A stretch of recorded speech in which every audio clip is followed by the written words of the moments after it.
I don't quite understand the strategy from Starmer and from the Labour Party there to really try to put the skids on this relationship here as the presidency hasn't even begun yet. There have been reports that the Labour Party are looking to end intelligence sharing with the United States over this row with Elon Musk. Can I just get your thoughts on that story? Well, if they're interested in ending intelligence sharing, so the Five Eyes network, then they're more than welcome to. The Five Eyes network has always benefited the UK's intelligence services far more than it's benefited the United States. Here at the NSA, it's clearly the most powerful intelligence and communication signals service in the entire world.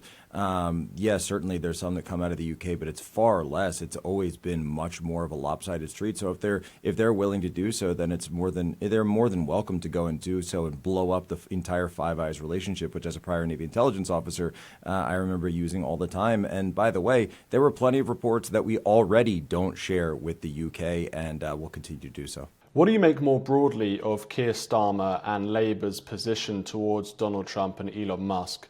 It seems that they're pretty hostile at the moment. Well, it's kind of ridiculous. I mean, what you really do see around the world as President Trump returns to office in the United States is that you hear a lot of world leaders from Vladimir Zelensky to Putin to, I would say, Justin Trudeau, but I'm not even sure if he qualifies as one as of today, that you do typically hear positive, open door, welcoming rhetoric from them, but it really seems that though Keir Starmer has taken the complete opposite route from all of his other peers, and I can't quite understand why. I don't totally understand the domestic politics of the UK as well as I do in the United States, but it really seems to be something that is in the opposite direction of just about every other country in the world, and certainly in Europe. It looks like there's many British politicians who just hate Donald Trump, and they always have hated Donald Trump.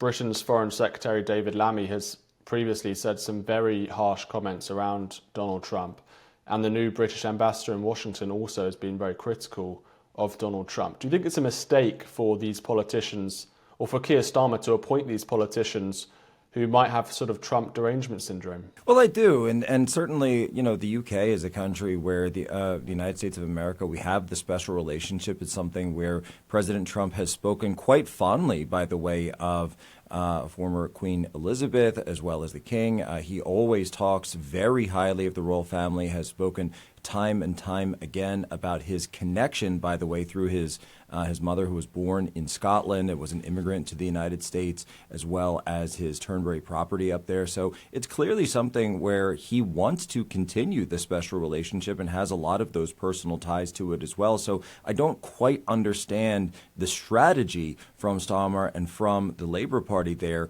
to really try to put the skids on this relationship here as the presidency hasn't even begun yet. Trump held a press conference today and he was talking about Europe and NATO, and he said that the requirement for defence spending perhaps should go up from 2% to 5% of GDP for NATO countries.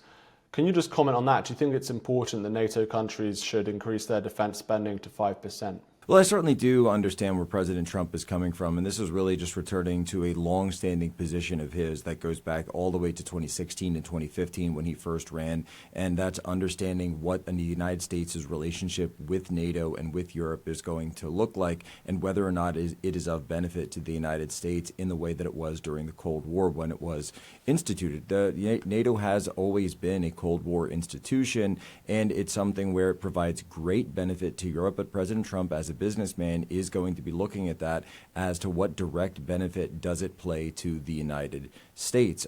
Clearly, the United States has provided weapons and military and even missile emplacements all throughout Europe, submarine bases, et cetera, so the question of the security envelope has really come from the United States at quite a great cost, and the stationing of soldiers and troops in Europe also comes at a great cost, all borne by the United States and the United States taxpayer. So I think that where he's coming from is trying to understand where that balance of the relationship will go over the next 4 years and whether it makes sense to maintain the same levels of troop deployment. He's also talking about purchasing Greenland, or maybe even taking over Greenland, I don't know. Obviously, Greenland is a country that is owned by Denmark and, again, another European nation.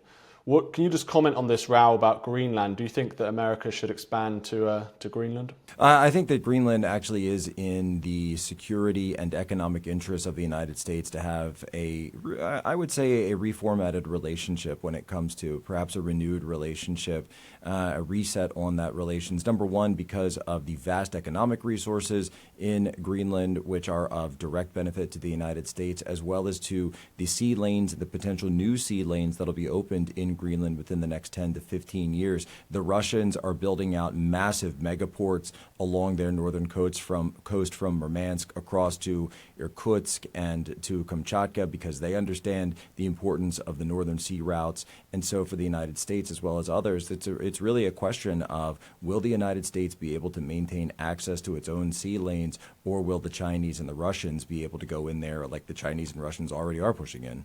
More broadly on Trump's foreign policy towards Europe, where do you think that should be heading? Do you think, again, we should return to the tariffs, threats of tariffs, particularly around defense spending, on the Ukraine war? Just generally, where do you think Trump's foreign policy should go in terms of Europe? Well, in terms of Europe, I mean, clearly the United States and Europe have a stronger stronger ties than the United States and anywhere else. And I think that those should be maintained. I think in general, friendly relations should be fostered at any, really at any extent. And so the idea of any hostilities between Europe and the United States, I think that really should be focused really just on this balance of trade question. Obviously, the United States has a lot to offer Europe. We know President Trump has talked about the importance of LNG in the past. He made that a point of contention throughout his entire presidency. And it was also a huge point of contention when he met with Vladimir Putin at the Helsinki Presidential Palace all the way back in 2018. Now, at the time Nord Stream 2 was still available to the Russians, it is currently unavailable for reasons that we all know. And so I think it's really going to be a question of the LNG, the economic relationship. Will that be able to continue? And personally, something that I would also support is the visa-free travel for potentially for the Schengen zone to come to the United States. This is really something that I think should be looked at a bit more for the U.S. to potentially increase. So I think you're going to see a carrot and stick type of diplomacy going forward. So you want to expand immigration from Europe into the United States, is that right? Well, I didn't say immigration. I said visa-free travel.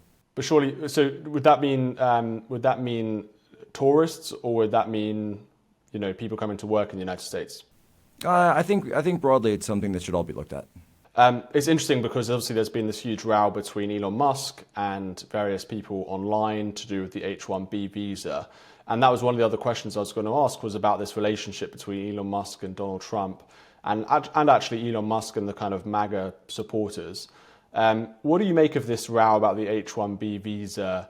Obviously, on one side, Elon Musk is saying we need talented people from India to help American companies. On the other side, MAGA supporters are saying we need to end legal migration. Well, look, the H-1B program has been fraught with abuse, as well as the H-2B, the J visas, the F visas, the EB visas. All of these visa issues have been fraught with abuse. And one of the reasons is because there really isn't much oversight over the programs to begin with. They're meant to be, by the way, temporary work visas, and only for strict controls over who is able to come in, or specific needs for the U.S. economy. Unfortunately, they've been abused by many firms, such as, basically it's similar to the cheap foreign labor argument when it comes to the southern border in the United States, or when it comes to illegal immigration, but only for a different tier of the system. And so when you're looking at the middle class, when you're looking at the upper class, tech workers are one that is obviously